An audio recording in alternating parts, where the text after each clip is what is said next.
रतन टाटा का व्यक्तित्व विरल ही था। जिस प्रकार वो इतने बड़े एम्पायर के मुखिया थे, उनका फैमिली बैकग्राउंड सबको मालूम है। उसके बावजूद जो उनकी भावना थी देश के प्रति, देशवासियों के प्रति, गरीबों के प्रति, उसकी प्रकार सादा जीवन जिया उन्होंने, वो भी आपने देखा होगा। तो ऐसे व्यक्तित्व विरल ही होते हैं। आज वो चले गए तो उसका दुख जो उनके परिवार वालों को, उनकी पूरी टाटा एम्पायर को तो है ही है, तो पूरे देशवासियों को भी है। मैं उनके अंतरात्मा, उनकी आत्मा की शांति की प्रार्थना करता हूँ ईश्वर से। और जितने उनके एम्पायर के लोग हैं, टाटा एम्पायर के लोग हैं, चाहे उनके परिवार के लोग हैं, उनको भी दुख को सहन करने की शक्ति प्रदान करे, मेरी ईश्वर से प्रार्थना है। सर, आज मंत्रणा आप लोगों ने करी है, क्या कुछ उस मंत्रणा में निकल के आ रहा है? देखिए, इस हार को बहुत ही गंभीरता से लिया जा रहा है, क्योंकि जो पूरा मीडिया, पूरे अगेंस्ट पोल, पूरी वहाँ की आम जनता एक स्वर में कह रही थी, आज नहीं महीने भर से कह रही थी, 1.5 महीने से कह रही थी कि सरकार कांग्रेस की बनने जा रही है। उसके बाद में ऐसे क्या कारण रहे कि आप मतलब बिल्कुल परिणाम उल्टा आ गए हैं। तो ये खड़गे साहब ने भी, राहुल जी ने बहुत इसको लिया गंभीरता से।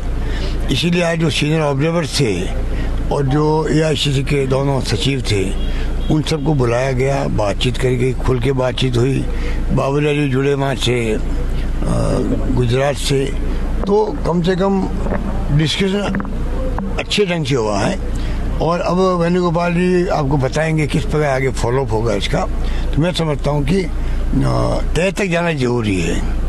एक नेशनल पार्टी जो कि जीतने के लिए हमारे कार्यकर्ता नहीं कहते, बल्कि पूरा देश कह रहा था, पूरा प्रदेश कह रहा था, प्रदेशवासी कह रहे थे, तो क्या कारण होगा अचानक की परिणाम उल्टा आ गए। तो कई तरह की आशंकाएं हमारे कार्यकर्ताओं के दिलो दिमाग के अंदर छाई हुई है, आम लोगों के भी दिमाग छाई हुई है, चाहे EVM हो, चाहे कैसी भी स्थिति बनी हो। तो जिस प्रकार से कल इलेक्शन कमीशन में इंडिया में गए हम लोग, वहाँ जाके बातचीत भी करी, भाई ये हमारे आशंकाएं हैं, इसको आप दूर कीजिएगा। उनकी ड्यूटी को दूर करेंगे, वो हमने लिखित में ज्ञापन दिया है और आज शाम तक जो कंप्लेंट आ रही है वो दिया जाएगा। उसके बाद में स्वतः जो है, स्वतः स्थिति स्पष्ट होगी। मैं समझता हूँ कि प्रक्रिया आगे बढ़ेगी। सर, आप तह तक जाने की बात कर रहे हैं, लेकिन सतह पे चीज़ दिखाई दे रही है। बयान अभी कैप्टन अजय यादव का बयान आ रहा है, वो कह रहे हैं मुझे सिर्फ झुंझुना पकड़ाया गया था OBC का चेयरमैन बनाकर। शैलजा जी कह रही हैं कि अकाउंटेबिलिटी तय होनी चाहिए। भूपेंद्र सिंह हुड्डा के लिए तो दो विधायक के प्रत्याशी, पूर्व विधायक हैं जो प्रत्याशी रहे, उन्होंने कहा कि मेरे को तो हुड्डा कांग्रेस की हार हुई है। इन चीज़ों को कैसे आप लोग देख रहे हैं, क्योंकि तो सतह पर दिखाई दे रही है? देखिए, अभी इन बातों का ज़्यादा महत्व नहीं मानता हूँ मैं, क्योंकि जब चुनाव जीतते हैं तो सब अपनी भागीदारी मानते हैं उसके अंदर कि हमारा योगदान के कारण जीत गए हो। जब कोई हार होती है तो सब पल्ला झाड़ते हैं उससे और ऐसे कमेंट करते हैं जो नहीं करने चाहिए थी। अभी पार्टी को देश के हित में एकजुट रहने की आवश्यकता है। और जैसे राहुल गांधी जी बार बार कहते हैं, लड़ाई हमारी विचारधाराओं की है, कोई दुश्मनी नहीं किसी से। तो कार्यकर्ताओं को, नेताओं को चाहिए कि मर्म को समझे, देश में क्या हो रहा है, देशवासियों के साथ में क्या हो रहा है, कैसी गवर्नेंस चल रही है। जिस प्रकार की मोदी जी की गवर्नेंस चल रही है, पूरे देश को 10 साल से भुगत रहा वो। तो मैं समझता हूँ उनको गंभीरता से रहना चाहिए जिंदगी के अंदर।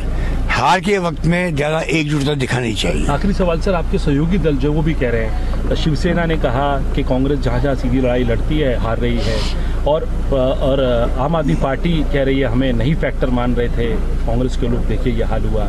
उसके अलावा और भी अन्य दल जो हैं, वो ये आपके इंडिया ब्लॉक के ही जो दल हैं, वो इस बात की नसीहत कांग्रेस को देखिए, अल्टीमेटली इंडिया ब्लॉक एकजुट रहेगा। उनको सबको देश की चिंता है, देशवासियों की चिंता है, सब एकजुट रहेंगे। पर ऐसे राजनीतिक मौके आते हैं, सब अपनी पार्टी के इंटरेस्ट देखते हैं, खुद की पार्टी के इंटरेस्ट देखना लाजमी है। तो जो कुछ भी वो कमेंट करते हैं, उनके पीछे दिमाग में रखो, वो अपनी पार्टी के इंटरेस्ट भी बचा के चलते हैं, बचा के चलना चाहते हैं, इसलिए वो इस प्रकार से कमेंट करते हैं। उनको हम लोग ध्यान में रखते हैं कि कैसे उनकी भावनाओं को भी आदर करें। जब राहुल गांधी जी को सबने नेता माना है, LOP बनाया है, तो वही स्थिति आगे रहेगी। और आप देखेंगे कि जो हालात कर रखे हैं देश के, देशवासियों के, लोग समझ गए हैं और इंडिया गठबंधन के जितने लोग हैं वो भी इसी रूप में एकजुट रहेंगे।